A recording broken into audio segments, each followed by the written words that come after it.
현실적으로 갖고 있는 시작합니다. 계획이 있는 신천지는 한 국가 안에서 시작은 했지만 자기네만의 왕국을 꾸리겠다는 하나의 시스템이었고요. 전광훈은 그게 아니고 네. 이 나라를 진보 좌파 정권한테 빼앗겼기 때문에 현실 정권을 되찾아와서 그 현실 정권을 개신교 정권으로 만들어서 국가 자체를 개신교화해야 된다라는 생각을 갖고 있는 거죠. 예. 그러니까 신천지는 몰래 숨어서 자기들만의 세상을 꿈꾸는 건데 전광훈 사랑제일교회 이쪽에 모이는 분들은 빼앗긴 나라를 되찾겠다는 독립투쟁 비슷합니다. 그러니까 제발 방역검사를 받으래도 계속 버티면서 이게 어떤 하나의 멋진 투쟁이 되는 거죠. 네. 그 신천지는 아예 세속에서 예. 벗어나겠다는 거고. 우리한테 관심 두지 마세요. 우리는 조용히 우리끼리 요런저런 방법을 써가지고 잘 살 테니까라고 따로 숨어서 하던 거지만 전광훈 씨는 나라를 되찾겠다는 거니까 완전히 다르군요. 예, 그러니까 음모론을 계속 전파하는 거고. 예. 근데 저도 이제 교인들을 친구들이나 지인들 만날 거 아니에요. 그럼 그런 얘기 하는 사람 많아요. 전광훈 씨가 무슨 목사야? 우린 목사라고 부른 적 없어. 이렇게 얘기하는데 실제로는 목사잖아요. 그죠? 정확히 뭐 말씀드리기 어렵습니다만 네. 저 어린 시절에는 네. 교회 지하실에는 다 신학교가 있었어요. 무인가 신학교라고 하는 거죠. 네. 이게 나중에 이제 인가 신학교로 다 바꾸는 과정이 진행되는데 네. 전광훈 씨는 그 경계선에서 왔다 갔다 하면서 무인가 신학교를 다니고 인가된 신학대학원을 다닌 걸로 지금 대충 돼 있는데 교단에서 제명 처분됐습니다.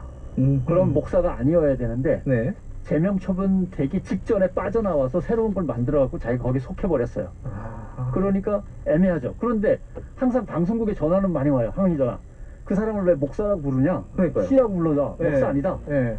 그러면 학교에 어디서든 간에 공식적으로 목사가 아니라고 얘기를 하든지 아무도 얘기를 안 하잖아요. 교단에서 네. 얘기 안 하면서 어떤 교단이나 어떤 협의체에서도 얘기를 안 해요. 그러면서 계속 개인적으로 항의는 하죠. 그럼 자기네들은 뒤에서 손에 더러운 거 안 묻히려고 하면서 방송국이나 신문사에는 목사라고 부르지 말라. 목회자 협의회는 그런 성명을 냈는데 이건 협의회일 뿐이고 공식 교단들이 움직이지 않는 게 문제죠. 궁금한 거는 이 전광훈 목사라는 사람이 굉장히 좀 특이하잖아요. 좋게 말하면은 예. 특이하기도 하고 어떻게 보면 잘 이해가 안 되는 행태들을 벌이고 그런데 교인들은 굉장히 추종하지 않습니까? 열광적으로. 예. 지금 문 닫았는데 계속 교회 가고. 교인들이 추종할 만한 키워드를 확보하고 있는 거죠. 어떤 거죠? 일단은 대단히 죄송합니다만 예. 여성 비하. 남자들한테 먹혀요. 옷을 어떻게 해라 뭐 이런 말. 예. 그 다음에 교회에서 나름대로 무비판적으로 교회에서 하는 모든 얘기를 받아들이도록 이미 세뇌되어 있는 신도들은 남녀 가릴 거 없이 목사의 카리스마에 그냥 빠져드는 그루밍 상태에 놓이는 경우도 있고, 그 다음에 반공이 거기에 있고, 예. 반이슬람, 반동성애, 예. 그 다음에 정북 좌파 정권에 대한 심판. 그러니까 극우적인 성향을 갖고 있는, 정치 성향을 갖고 있는 많은 대중이 혹할 만한 키워드를 모두 갖고 있죠. 네. 그 다음에 대부분의 정치인들이나 대형교회 목사들은 자기 손에 흙탕물을 묻히기 싫어합니다. 네. 근데 전광훈 씨는 자기가 맨 앞에서 흙탕물을 묻히면서 뛰어가니까 따라가게 되는 거고, 네. 신학적으로는 대단히 좀 중요하지만 간단하게 설명을 드리면 기독교가 사회로 적응을 못할 때 네. 유럽 스타일의 지성주의는 사회에 적응하는 쪽으로 가야 된다라고 주장을 했습니다. 네. 그래서 80년대 후반에 우리나라에서 시작된 것이 기독교 윤리 실천운동, 기독교 공명선거운동, 이런 것들은 유럽식 지성주의고요. 네. 미국식 감성주의가 결합된 게 근본주의라고 흔히 하는 겁니다. 기독교의 정통을 꾹 잡고 절대 놓치지 말고 악착같이 지켜야 된다. 그러려면은 정권도 기독교로 바꿔야 된다. 개신교로. 네. 뭐 이런 것들이죠. 그게 점점 심해진 거를 신사도주의라고 합니다. 정권을 갖고 와야 된다. 그 다음에 교육이나 언론이나 경제도 다 장악해야 된다. 네. 그 큰 목표를 향해서 나가는 게 신사도주의인데, 근본주의는 한국의 보수 기독교의 근간을 이루고 있지만 신사도주의는 2단으로 간주하고 있습니다. 근데 정광훈 씨는 그걸 넘나듭니다. 그리고 신사주의 2단이라고 규정받은 사람들을 자기가 다 구제해서 자기 부하로 부리기도 하고, 그런 점에서 정광훈 씨의 특이성이 있고, 그런 외침이나 주장에 사람들이 이제 빨려 들어가죠. 하나만 더 여쭤보면 아마 마무리가 될 것 같네요. 시간이 좀 아깝네. 참 부족합니다. 근데 어쨌든 이제 정권을 가져와야 된다, 빼앗긴 정권을 가져와야 된다, 이렇게 말을 했잖아요, 정광훈 씨가. 근데 그게 사실은 정치권하고 연계가 돼 있었지 않습니까? 근데 지금 국민의힘은 선을 약간 그으려고 하는 모습을 계속 보이고 있어요. 그럼 결국 정광훈 씨는 실패할 거 아니냐? 어떻게 전망하십니까? 전광훈 씨가 2008년부터 계속 총선거에 도전을 합니다. 네. 근데 언제부터 달라지느냐면 2012년 총선까지는 뭐라고 지역을 얘기해서 대단히 죄송합니다만 괜찮습니다. 호남 쪽 지지가 훨씬 큽니다. 그래요? 그것도 특이하네. 왜냐면 거기 기독교 인구가 워낙 많거든요. 2016년부터는 바뀝니다. 경상북도 지지가 훨씬 더 커집니다. 이것은 뭘 말하냐면 기독교 내에서 전광훈 씨는 점점점 약간 극우적인 과격한 성향의 크리스찬들만 남게 되고, 오히려 보수 우익 정치 성향을 갖고 있는 지지자들을 더 많이 확보해 가는 거죠. 결국 전광훈 씨는 교회에서 일반 극우 정치 쪽으로 지금 자리를 옮기고 있는 중입니다.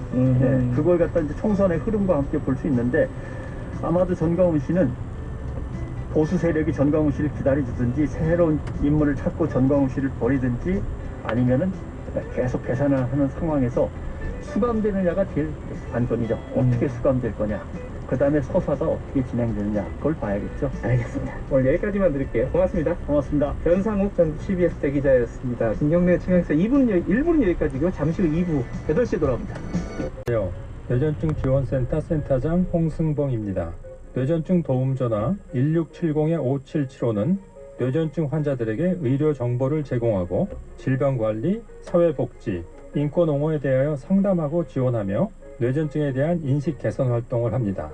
뇌전증 치료, 학교나 사회의 적응 문제, 복지에 대하여 전화, 이메일, 방문 상담이 가능합니다. 뇌전증 도움전화 1670-5775는 평일 오전 9시부터 오후 5시까지 상담 전화를 받습니다. 이 캠페인은 보건복지부 지정 뇌전증 지원센터와 함께합니다. 아들, 아빠랑 분리배출하러 갈까? 아빠, 고장난 선풍기는 어떻게 버려요? 여러분, 버려지는 가전제품도 소중한 자원이 된다는 거 아시나요? 환경부는 폐가전제품 재활용을 통한 자원순환에 앞장서고 있는데요. 가정에서 올바른 분리배출 방법은 무엇일까요? 새 가전제품 구입 시 판매자에게 수거 요청하기, 폐기물 스티커를 부착하거나 무상방문 수거 서비스 이용하기. 어때요? 참 쉽죠? 저탄소 사회경제로의 전환 그린 뉴딜, 환경부와 한국환경공단이 함께합니다. 말 같은 말. 안녕하세요. 강원국입니다. 주변에 명언 제조기 한 명쯤 있지 않나요? 멋들어진 말을 끊임없이 던지는 사람 말입니다. 이런 사람은 말을 잘하는 것이 분명합니다. 머릿속에 좋은 문장을 많이 가지고 있고 그 틀에 자기 생각을 넣어서 말하니까요. 그럼 좋은 문장은 어디에서 찾을 수 있을까요? 명언에 그런 문장이 많습니다. 명언은 오랜 세월 많은 사람의 검증을 거쳐 살아남은 말입니다. 네, 좋지만 문장의 형식도 좋습니다. 어떤 말이 사람의 마음을 움직이는지, 수사가 어떠해야 하는지 형식을 가르쳐 줍니다. 그래서 명언을 외우다 보면 문장의 형식을 학습하게 됩니다. 그러면 응용해서 말할 수 있게 되지요. 누가 이렇게 말했다더라. 명언을 인용할 수도 있습니다. 그러면 말이 풍부해집니다. 명언 주인공의 권위를 빌려 말의 신뢰를 높이고 듣는 사람에게 통찰을 일으킵니다. 제 또래들 사이에서는 한때 명언이 들어있는 일기장이 인기였습니다. 어지간히 유명한 명언은 줄줄 외우고 다녔지요. 그런데 지금 다시 아포리즘이란 이름으로 많은 사람이 명언을 찾는 것 같습니다. 아포리즘을 사전에서 찾아보니까 경험적 진리를 압축된 형식으로 나타낸 짧은 글이라고 되어 있습니다. 그런데 왜 젊은 세대들이 이런 아포리즘을 찾는 걸까요? 간결함과 가성비를 추구하는 그들의 취향에 맞아서? 아니면 어디에선가 위로받고 용기를 얻고 싶은데 주변 어른들의 말은 왠지 꼰대스러워서? 뭐 이런 거 아닐런지요. 나만의 명언을 만들어 보는 건 어떤가요? 어떤 사안에 대한 입장이나 의견, 주장을 한 문장으로 정리해 보세요. 이것에 대한 내 의견은 무엇인가? 이때 이것은 우리 경제일 수도 있고 코로나 사태일 수도 있고 화제의 인물일 수도 있습니다. 그 생각을 한 문장으로 표현하면 바로 그게 나의 명언입니다. 늘 생각하고 메모하고 말해보면서 내 안에 명언을 쌓아나가 보시기 바랍니다. 강원국의 말 같은 말이었습니다.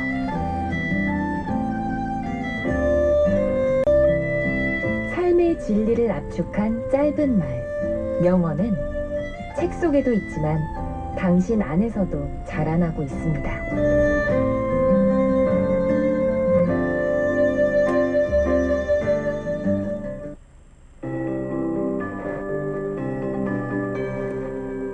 KBS 58분 날씨.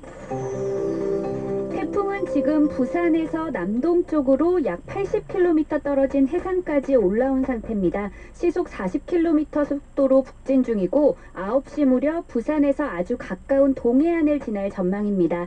이후 동해안을 따라 계속 북진하면서 동쪽 지역에 큰 피해가 우려됩니다.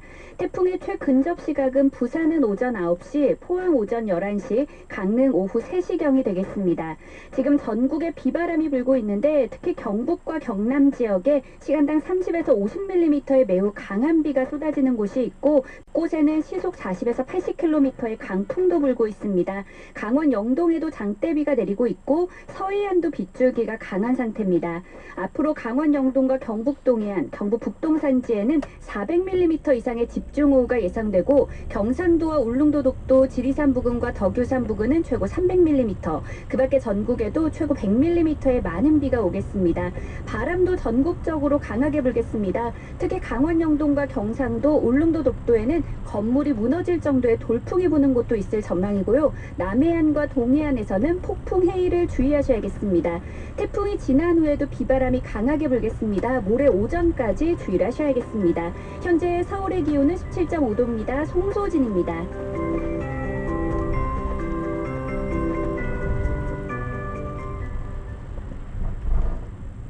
정성을 다하는 국민의 방송 KBS 제1라디오가 8시를 알려드립니다. AM 882kHz, FM 94.7, 89.9MHz, KBS 대전 제1라디오입니다. HLKI.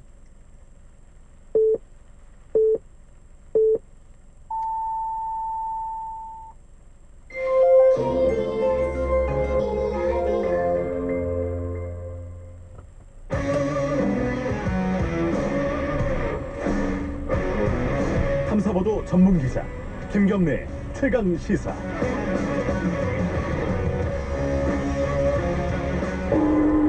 최강 시사 정치 사이다.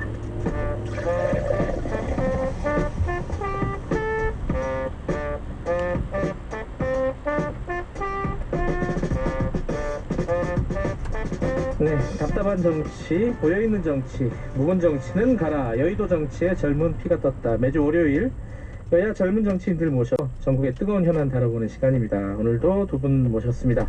먼저 국민의힘 이준석 전 최고위원 나와 계십니다. 안녕하세요. 네, 안녕하십니까. 그리고 김남국 의원은 급한 상임위 일정으로 오늘 불가피하게 못 나오셨고요. 그래서 특별히 저희들이 모셨습니다. 급하게 모셨는데 응해주셔서 정말 감사드립니다. 현근택 더불어민주당 법률위 부위원장 나와 계십니다. 안녕하세요. 뭐 젊은 피로 끼워줘서 고맙습니다. 오늘은 젊은 피 하세요 그냥. 지금 저희들 지금 오실 때 비 밖에 어떤가요? 상황이? 많이 오고 있습니다. 그래요. 네. 서울도 많이 오고 있군요. 지금 네. 제일 문제가 저쪽 남쪽이잖아요.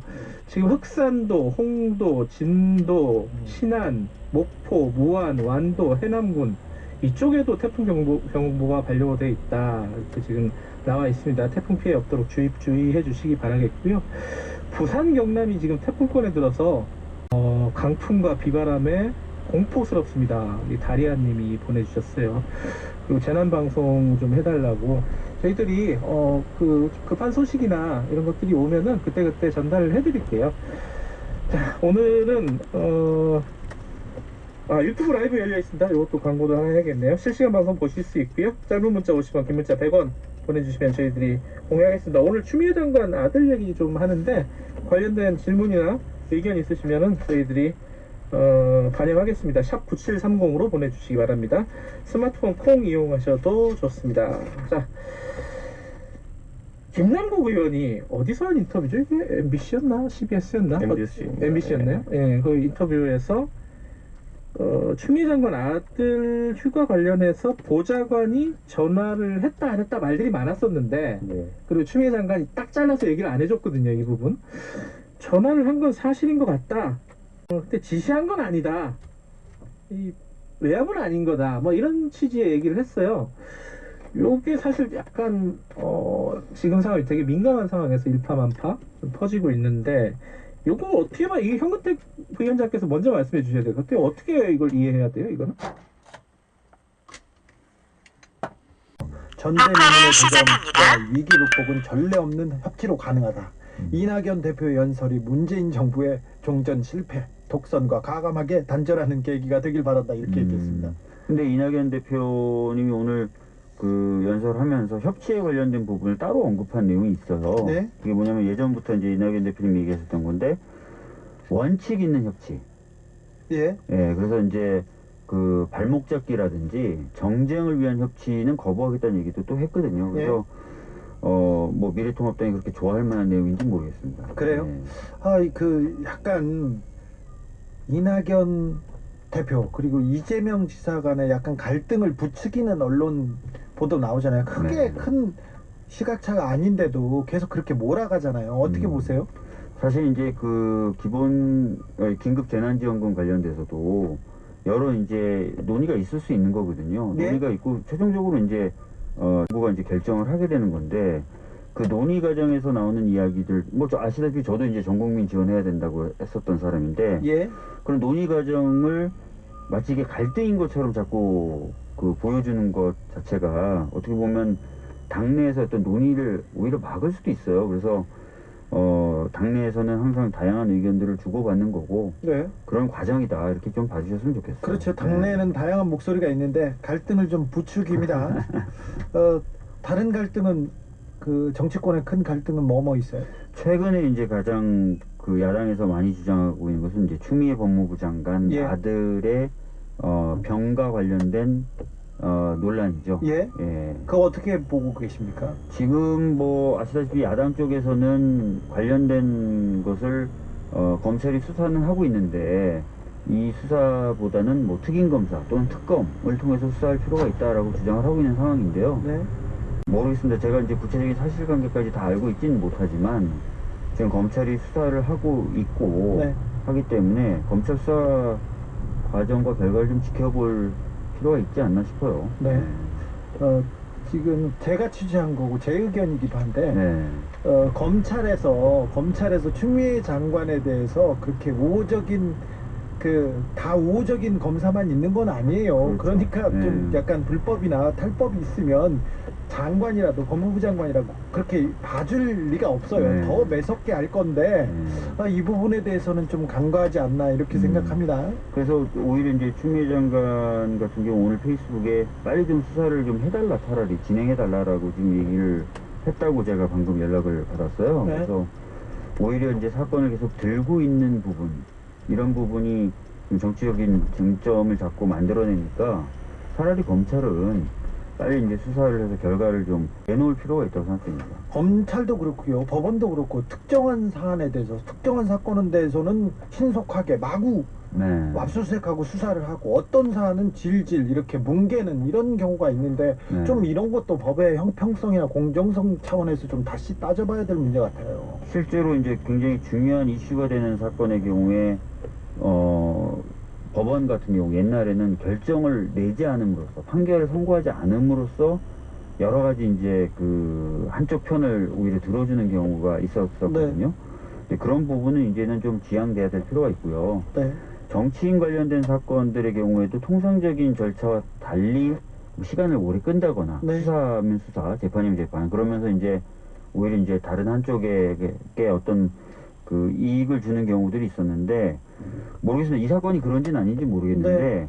하여튼 뭐 그런 관행은 있었고 그런 관행들은 없어질 필요가 있죠. 아무튼 네. 법무부 장관 사건이지만 빨리 갈등을 좀 종식시키게 검찰이 수사에 나서야 될 것 같아요. 네. 법원에서도 이명박 전 대통령 대법원 재판이 지금 거의 1년째 지금 가만히 서 있고요. 안철수 네. 대법관님. 네. 그리고 정준영 부장판사님은 이재용 부회장의 파기환송심이 1년 넘게 가는 경우가 너무 좀 길지 않습니까? 파기환송심 치고는 굉장히 길죠. 네. 왜냐면 이제 파기환송을 할 때 대법원이 이미 이제 어느 정도 가이드라인을 다 주지 않습니까? 네. 그래서 사실 그 가이드라인 하에서 미진했던 부분만 다시 판단하면 되는데 그거 자체를 그렇게 길게 끈다면 조금 문제가 있죠. 그래서 특정인한테 좀 이득을 주는 것 같다는 인상이 좀 깊습니다. 네. 5855님 공수처, 의료개혁, 코로나 방역 방해자 등등 뭐 하나 시원하고 좀 확실하게 강경하게 이렇게 풀리는 문제가 없습니다. 민심을 좀 바라보세요 이런 얘기했습니다. 이건 민주당 의원한테도 하는 얘기입니다. 네. 자, 오늘 정광훈 목사의 보석 취소했습니다. 그래서 네. 다시 재수감됐는데요. 네. 그런데 다음 달 3일날 개천절에 보수 집회 다시 열겠다는 분들 많습니다. 네. 이거는 어떻게 해야 됩니까? 이미 이제 감염병 예방 등에 관한 법률에 보면은 그런 어떤 집회나 이런 것에 대해서 행정명령으로서 집회를 하지 못하도록 할 수 있습니다. 그래서 사실은 지난번 광화문 집회도 그런 행정명령 했는데 그 행정명령 자체를 법원에서 그 효력을 정지시키면서 구멍을 내주면서 이제 집회가 열린 건데 이번에도 아마 코로나 확산의 위험이 있다면 제가 보기에 있을 것으로 보여지는데 그렇다면 이제 지자체에서 과감하게 좀 행정명령을 해서 그 집회는 열리지 않도록 할 필요가 있죠. 그리고 법원도 이번에 8.15 광복절 집회를 봤기 때문에 그렇게 이제 아주 간단하게 사안을 단순하게 보고 판단하지 않을 것이라고 생각합니다. 그래도 다른 또 법적인 그 대안이라고 할까요? 꼼수 같은 걸 내서 집회를 열지 않을까 그런 생각을 해봅니다. 글쎄요, 뭐 이번처럼 비슷하게 뭐 어떤 정치적 표현의 자유라든지 집회의 자유를 얘기하면서 이제 행정명령의 효력을 정지시키려고 하겠죠. 근데 이미 이제 한번 경험을 해봤기 때문에 법원으로서도 이거를 그냥 단순한 어떤 집회의 자유가 막히는 거 이렇게 보지는 않을 것 같아요. 네. 그러니까 감염병 위험이라는 게 실제 존재하는 위험이고 그 위험이 매우 크다는 걸 한번 후되게 지금 법원 입장에서는 배운 거 아닙니까? 예. 그래서 그런 부분이 다 고려돼서 좀 판단되지 않을까 싶어요. 예. 그렇게 국민의 상식적으로 이렇게 법이 따라가면 괜찮은데 법이 또 구멍을 만들어요. 이거는 사실 이제 어떻게 보면 법의 구멍이라기보다는 이제 법원의 판단 미스였던 거죠. 사실 이번에. 그렇기 때문에 이제 그것을 막기 위해서 저희 당 의원이 그런 어떤 판단을 할 때는 감염병 전문가나 전문기관의 의견을 듣도록 하는 법이나 이런 것들 낸 거 아닙니까? 예. 사실 그런 입법적인 조치가 좀 되면 더 좋긴 좋겠죠. 근데 시간적으로 아마 다음 집회 막을 때까지, 다음 집회에 대한 어떤 법적인 다툼이 있을 때까지 그 법이 통과되기 좀 어려울 수도 있습니다. 예. 그럴까요? 예. 네. 자, 박주민 의원. 네.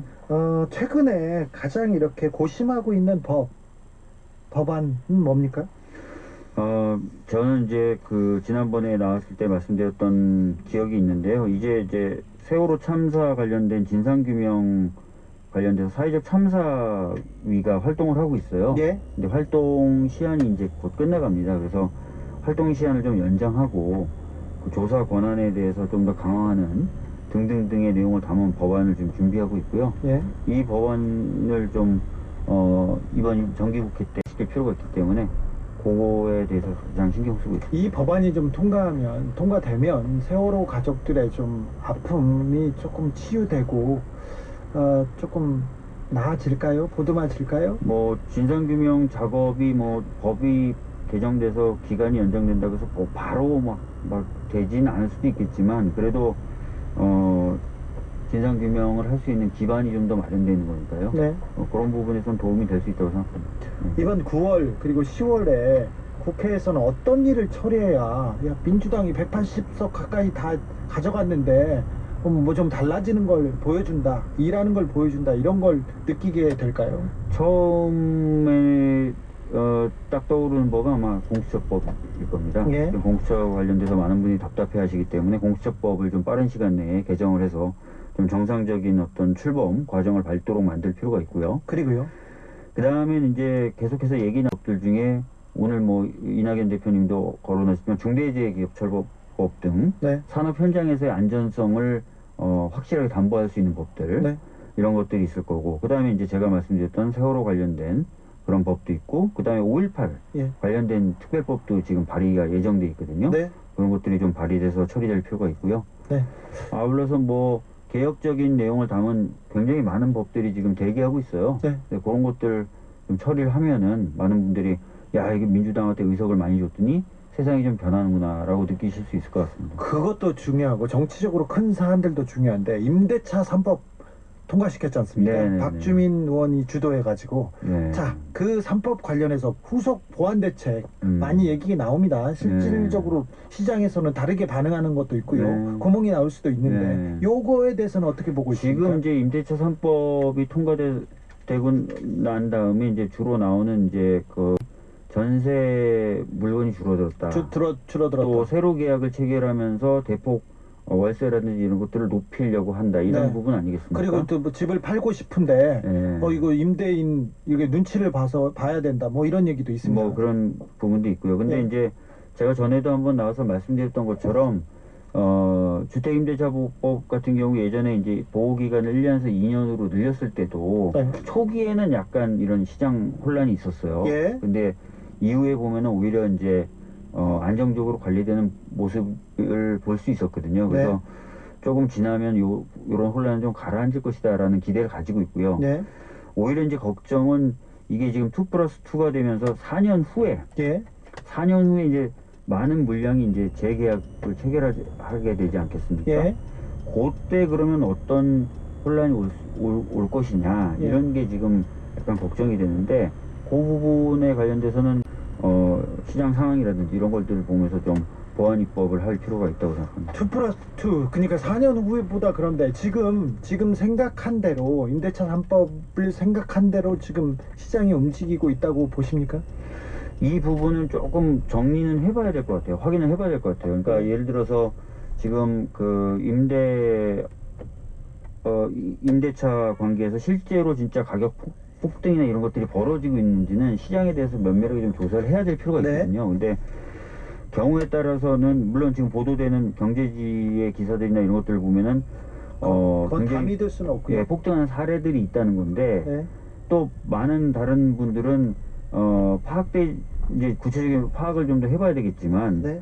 오히려 이제 이 법의 적용을 받으면서 임대차 관련된 가격 상승이나 이런 것들이 통제되고 있다라고 얘기하시는 분들도 있어서 그런 의견도 있어요. 예, 맞습니다. 요거는 뭐 조금 더 구체적인 데이터들을 좀 말씀을 정확하게 드릴 수 있을 것 같아요. 임대차 3법에 대해서 안을 내놓은 박주민 의원께서 이제 3법이 약간 문제가 있고 좀 보완이 필요하다 하면 애프터 서비스도 직접 하실 거죠? 그럼요. 네. 사실은 어떤 법이 만들어지면 그 법에 대해서 많은 분들이 그 경직성을 걱정하시는 분들이 계신데 네.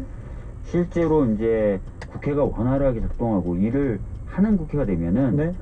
법이 물론 경직성을 가지고 있고 또 그것을 토대로 안정성을 만들기도 하지만 변화된 상황에 맞춰서 아주 유연한 변화도 가능합니다. 그래서 중요한 건 이제 국회가 그동안 보면 어떤 법 하나 통과시키기도 어렵고 어떤 법 하나 바꾸기도 어려웠던 구조가 있어서 그랬던 건데 저는 이제 좀 더 국회가 일하는 국회가 될 거라고 믿고 그거 관련된 법도 이제 발의해서 이번 국회 때 통과시키겠다는 거 아닙니까? 네. 그래서 그렇게 되면은 어떤 상황 변화에 조응하는 법체계 질서의 변화 이런 것들도 과거보다는 좀 더 유연하고 신속하게 이루어질 수 있다고 봅니다. 드리는 말씀은 아니에요. 네. 임대인도 임차인도 다 이렇게 보호하는 주민센터의 박주민 의원입니다. 임대차 3법에 대해서 약간 궁금증이 있거나 보완이 필요하다고 생각되면 주진우 라이브는 보내세요. 그럼 주민센터에서 해결해 드리겠습니다. 그리고는 법도 고치려고 노력하고 있습니다. 박주민이 해줄 거예요.